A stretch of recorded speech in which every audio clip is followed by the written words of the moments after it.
Enemy Pie by Derek Munson. Illustrated by Tara Callahan King. It should have been a perfect summer. My dad helped me build a tree house in our backyard. My sister was at camp for 3 whole weeks, and I was on the best baseball team in town. It should have been a perfect summer, but it wasn't. It was all good until Jeremy Ross moved into the neighborhood, right next door to my best friend Stanley. I did not like Jeremy Ross. He laughed at me when he struck me out in a baseball game. He had a party on his trampoline, and I wasn't even invited. But my best friend Stanley was. Jeremy Ross was the one and only person on my enemy list. I never even had an enemy list until he moved into the neighborhood. But as soon as he came along, I needed one. I hung it up in my treehouse where Jeremy Ross was not allowed to go. Dad understood stuff like enemies.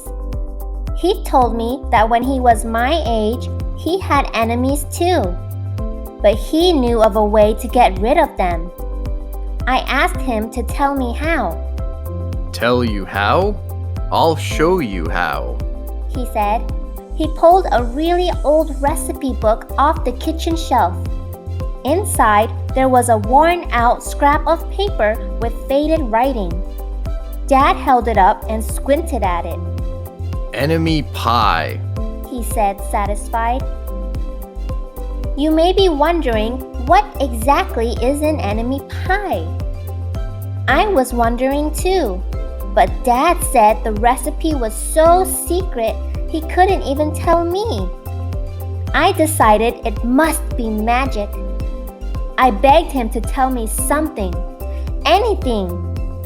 I will tell you this, he said. Enemy pie is the fastest known way to get rid of enemies. Now, of course, this got my mind working. What kinds of things? Disgusting things would I put into a pie for an enemy? I brought Dad some weeds from the garden, but he just shook his head. I brought him earthworms and rocks, but he didn't think he'd need those. I gave him the gum I'd been chewing on all morning. He gave it right back to me. I went out to play alone. I shot baskets until the ball got stuck on the roof. I threw a boomerang that never came back to me. And all the while, I listened to the sounds of my dad, chopping and stirring and blending the ingredients of enemy pie. This could be a great summer after all. Enemy pie was going to be awful. I tried to imagine how horrible it must smell, or worse yet, what it would look like. But when I was in the backyard looking for ladybugs, I smelled something really, really, really good. And as far as I could tell, it was coming from our kitchen. I was a bit confused. I went in to ask Dad what was wrong. Enemy pie shouldn't smell this good, but Dad was smart. If enemy pie smelled bad, your enemy would never eat it, he said. I could tell he'd made enemy pie before. The buzzer rang and Dad put on the oven mitts and pulled the pie out of the oven. It looked like plain old pie. It looked good enough to eat. I was catching on. But still, I wasn't really sure how this enemy pie worked. What exactly did it do to enemies? Maybe it made their hair fall out, or their breath stinky. Maybe it made bullies cry. I asked Dad, but he was no help. He wouldn't tell me a thing.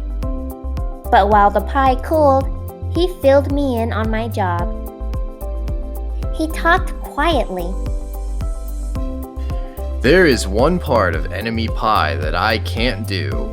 In order for it to work, you need to spend a day with your enemy. Even worse, you have to be nice to him. It's not easy, but that's the only way that enemy pie can work. Are you sure you want to go through with this? Of course I was. It sounded horrible. It was scary, but it was worth a try. All I had to do was spend one day with Jeremy Ross. Then he'd be out of my hair for the rest of my life. I rode my bike to his house and knocked on the door. When Jeremy opened the door, he seemed surprised. He stood on the other side of the screen door and looked at me, waiting for me to say something. I was nervous. "Can you play?" I asked. He looked confused. "I'll go ask my mom," he said. He came back with his shoes in his hand. His mom walked around the corner to say hello. "You boys stay out of trouble," she said, smiling. We rode bikes for a while and played on the trampoline. Then we made some water balloons and threw them at the neighbor girls. But we missed. Jeremy's mom made us lunch. After lunch, we went over to my house. It was strange, but I was kind of having fun with my enemy. He almost seemed nice. But of course, I couldn't tell Dad that since he had worked so hard to make this enemy pie. Jeremy Ross liked my basketball hoop. He said he wished he had a basketball hoop, but they didn't have room for one. I let him win a game, just to be nice. Jeremy Ross knew how to throw a boomerang. He threw it and it came right back to him. I threw it and it went over my house and into the backyard. When we climbed over the fence to find it, the first thing Jeremy noticed was my treehouse. My treehouse was my treehouse. I was the boss. If my sister wanted in, I didn't have to let her. If my dad wanted in, I didn't have to let him. And if Jeremy wanted in, "Can we go in it?" he asked. I knew he was going to ask me that, but he was the top person, the only person on my enemy list. And enemies aren't allowed in my treehouse. But he did teach me how to throw a boomerang, and he did have me over for lunch, and he did let me play on his trampoline. He wasn't being a very good enemy. "Okay," I said, "but hold on." I climbed up ahead of him and tore the enemy list off the wall. I had a checkerboard and some cards in the treehouse, and we played games until my dad called us down for dinner. We pretended we didn't hear him, and when he came out to get us, we tried to hide from him. But somehow, he found us. Dad made us macaroni and cheese for dinner, my favorite. It was Jeremy's favorite too. Maybe Jeremy Ross wasn't so bad after all. I was beginning to think that maybe we should just forget about enemy pie.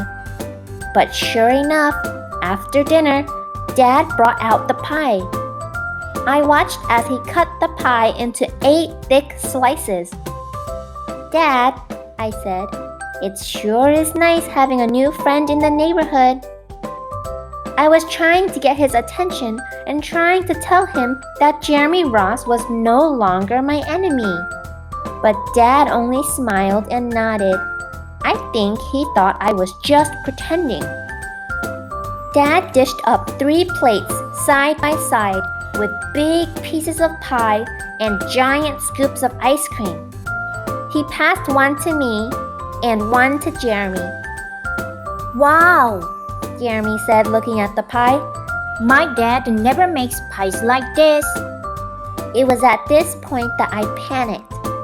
I didn't want Jeremy to eat enemy pie. He was my friend. I couldn't let him eat it. "Jeremy, don't eat it. It's bad pie. I think it's poisonous or something." Jeremy's fork stopped before reaching his mouth. He crumpled his eyebrows and looked at me funny. I felt relieved. I had saved his life. I was a hero. If it's so bad, Jeremy asked. then why has your dad already eaten half of it? I turned to look at my dad. Sure enough, he was eating enemy pie. Good stuff. He mumbled through a mouthful, and that was all he said. I sat there watching them eat enemy pie for a few seconds. Dad was laughing. Jeremy was happily eating, and neither of them was losing any hair. It seemed safe enough, so I took a tiny taste. Enemy pie was delicious. After dessert, Jeremy rode his bike home, but not before inviting me over to play on his trampoline in the morning.